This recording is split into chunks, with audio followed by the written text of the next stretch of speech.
Hi guys, welcome to Social Studies and Geography. Today we're going to be going over mapping skills, which is a really key part of geography. We're going to be doing that mainly through a book today. So the two standards that we're going to be focusing on today, one is a social studies standard, which is to describe how common geographic tools are used to organize and interpret information about people, places, and environment.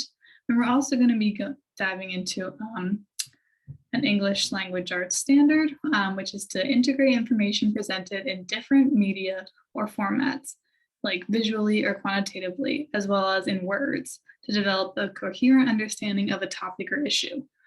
So we're going to be going over, like I said, different mapping skills. But we're going to be hitting a few different ways of learning. So I want you guys to think about what type of learner you guys might be. There's all different kinds. There's visual learners, audio learners who like to listen. There are learners who like to write things down. There are learners that actually like to read physical text. So there's all different types of ways that you can learn. You can learn in all those ways, but some people prefer one way over the other. So today we're going to be reading this book called Follow That Map. And I want you guys to actually follow along with your eyes and on the text. And I also want you to follow along with the pictures and the visuals that, are paired with the text.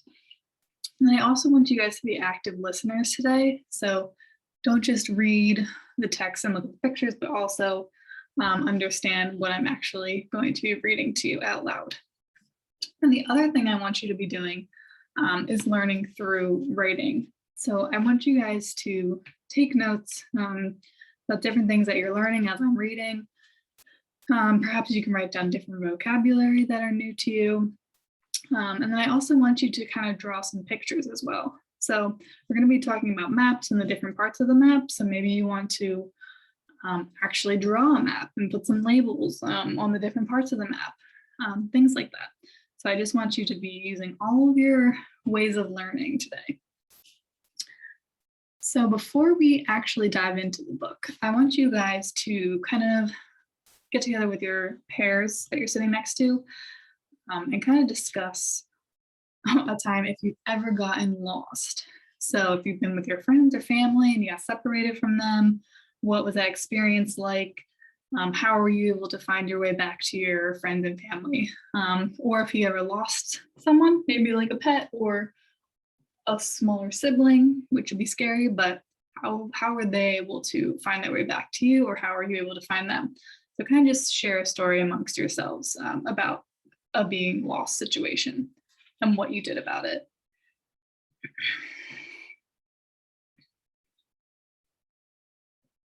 Okay, perfect. Thank you guys for sharing with each other and for sharing with the group. They were, some of them were really funny stories, some of them were scary stories, but in the end, it all seemed that you guys, you're in class, so you obviously found your way back somehow through the different ways that you just shared with me. I got lost one time. I was with my friends, we were in a forest hiking, and me and my other friend just kind of were looking at something, and we basically got separated from the group. That was a little scary, but we were able to find our way back to the main road, which was something that we had recognized. And once we got to that main road, we were able to find our way back to the house. We also used different landmarks, such as the road, and then we also used markers on the trees, which are very helpful. Sometimes paths have different markers, so you can, make sure that you're on the right path and you can get yourself back. So yeah, it seems like a lot of you guys use landmarks. You figured out what type of like building you recognized, or like a sandwich shop that you recognize. So those are good skills to use when trying to find your way. Okay, awesome. So we're going to be, so make sure you take out your writing notes and pay attention as I read. This book is called Follow That Map, a first book of mapping skills by Scott Ritchie.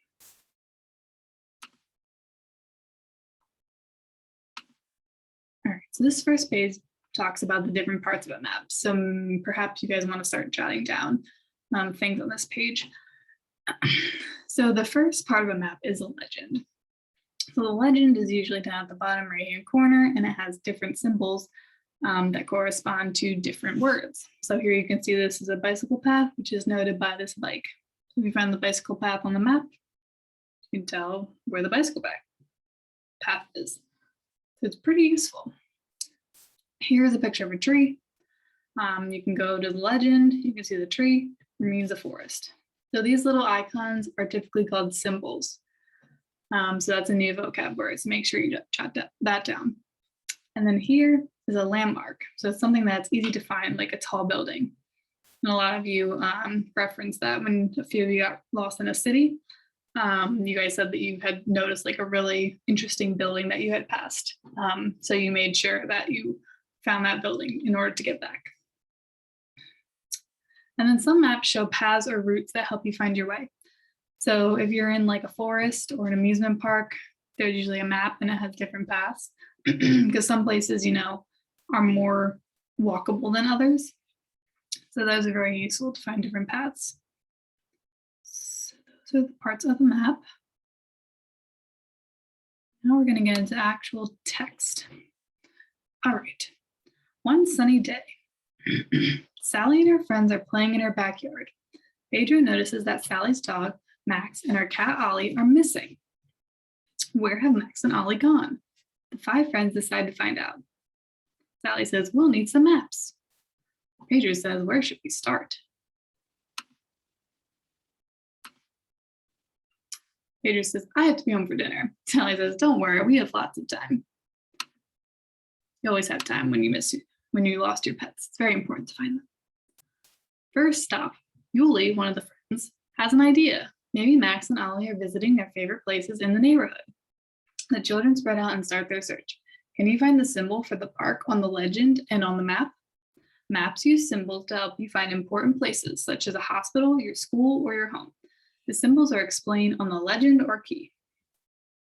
Let's go over here to the map of the town and try and find where the park icon is. Sorry, symbol. So here is a park symbol, this swing. We go over to the map and we can see that this is where the park is. So take these paths all the way to the park.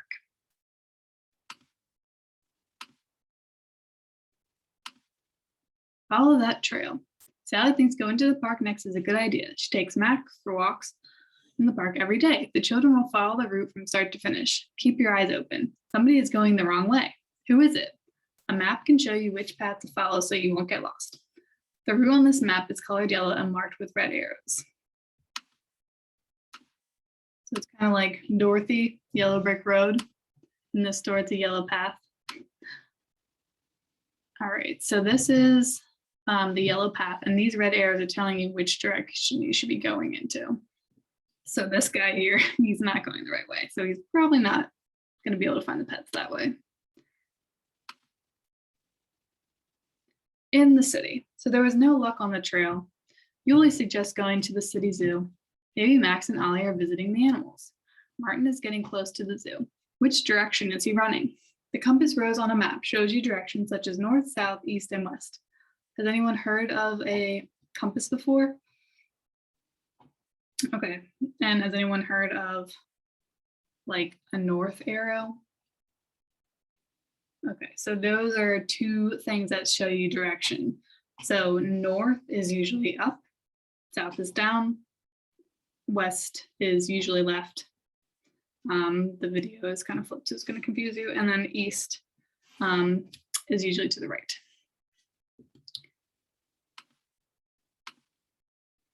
So here is a map of the city with the legend.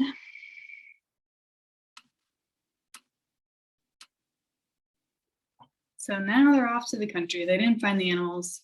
Still no sign of Ollie and Max. Pedro has a hunch. Maybe they have left town. The children leave the city and search the countryside. How far is Martin from the tractor? Is the question here. Measure from the tip of Martin's nose to the big wheel of the tractor. You can use the scale bar on the map to see how far away something really is. The scale bar on this map shows you how to measure distance using either kilometers or miles. So what do we usually use in the US to measure things? Yes, usually miles. Has anyone used a scale bar before? Okay, so let's talk a little bit about what that is. So here you can see there's a scale bar. So basically the way you use it is you pick a point, like a point A and then point B. So let's pick like right around here and then right around here. So like 2 city blocks. And you compare this distance to this scale bar. So here you can see that it ticks off 0, 1, 2, 3 miles. So this distance is kind of about this distance approximately. So 2 city blocks here, probably about 3 miles. So in the city, no luck on the trail, Yuli suggests going to the city zoo. Maybe Max and Ollie are visiting the animals. That's a good thought. Martin is getting close to the zoo. Which direction is he running? The compass rose on a map shows you directions such as north, south, east, and west.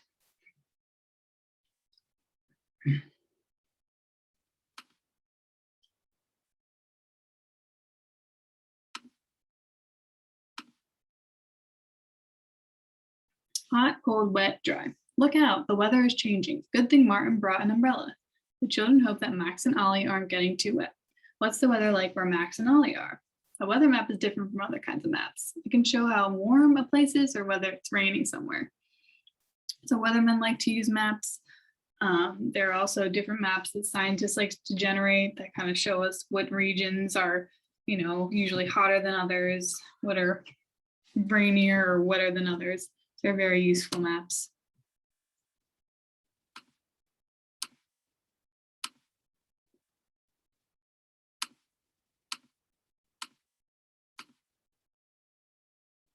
Here's a weather map they've created. But again, with the legend, actually. It's cloudy. Here's a tornado. Ooh. Here's a rainy area. X marks the spot. Once the weather clears and the children are all dried off, Nick suggests a boat ride to the mysterious island. Sally finds a treasure map, but the children don't find Max and Ollie. They're going to follow the friends to their big surprise. A treasure map is kind of a puzzle. X marks the spot where you'll find the treasure.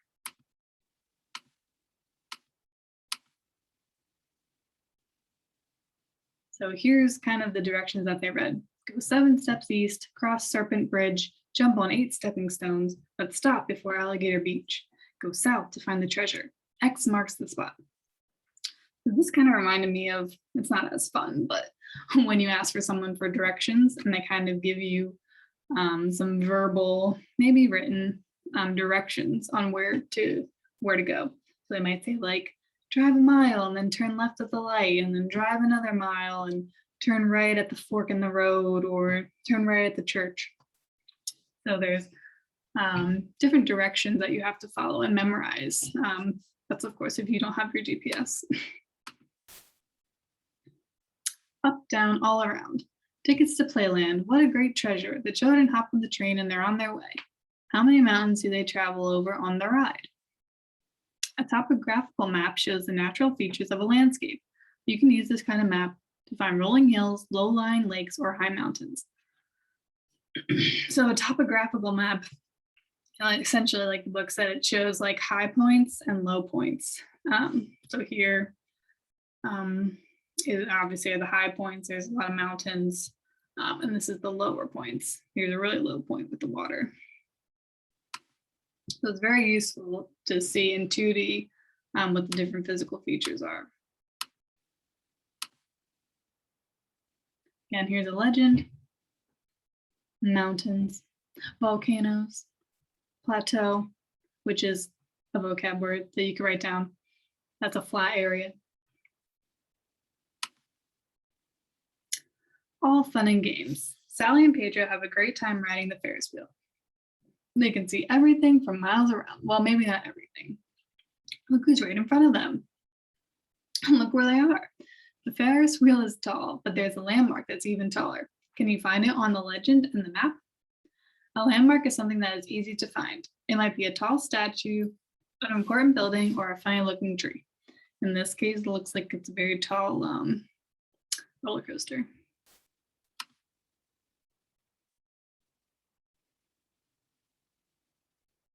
Nice. So this is a map of the amusement park. So it has all the elements.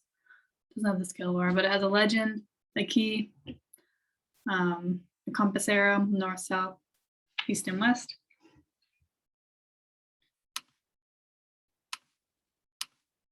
And that is the end of the book. So they did find the animals, which is super awesome, by using all different kinds of maps, which is essentially what you need to do if you're lost or if someone's lost or you need to help someone get unlost. All sorts of strategies and maps that you can use. So I hope you guys were able to take notes. You should be able to read maps now. You should know all the different components. You should be able to read them visually and graphically, and even out loud to your friends. So next time you're in like a national park or just a park or even an amusement park like this, ask your parents if they can have the map, or if they can give you the map so that you guys can figure out where you're going and try and use the key to get to different spots in the park, using the pathways and using your north arrow and all that fun stuff. But yeah, give it a try. And then for homework, I want you guys to sketch out your neighborhood that you live in, include different landmarks that you know about. Make sure you do the scale bar, make sure you kind of locate your house. And then we can do some measuring exercises tomorrow with the scale bar to figure out how far roughly would your house be from the grocery store, fun things like that. So make sure you just kind of sketch out your town or an area of your town. Okay, awesome. Thanks, guys. See you guys tomorrow.